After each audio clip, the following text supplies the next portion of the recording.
তো আমরা লাউডাঁটার তো অনেক রকমই রেসিপি করে থাকি বন্ধুরা। তো আজ আমি একটা অন্যরকমভাবে রেসিপি বানাচ্ছি। তো দেখুন লাউডাঁটাগুলো বেশ ছোটো ছোটো করে কেটে নিয়েছি, বেশি কিন্তু বড় করিনি। এর মধ্যেই দিয়ে দিচ্ছি হলুদের গুঁড়ো।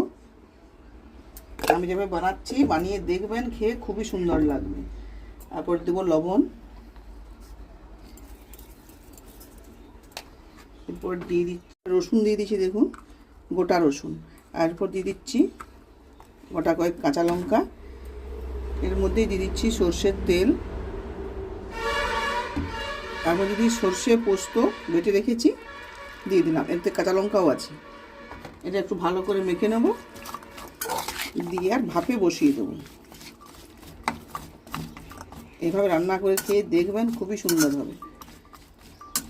আমরা তো অনেক রকমের রেসিপি করে থাকি, এটা একবার খেয়ে দেখবেন বন্ধুরা, অসাধারণ লাগবে। আর একটু জল দিয়ে দেবো।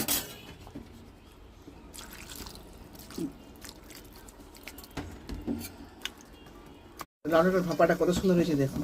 আর রসুনগুলো কি সুন্দর সেদ্ধ হয়ে গেছে, দেখছেন? ডাঁটাও যেমন সেদ্ধ হয়ে গেছে, রসুনও। এইভাবে বানিয়ে খেয়ে দেখবেন, গরম ভাতের সাথে দারুণ লাগবে। আপনারা সবাই ভালো থাকবেন।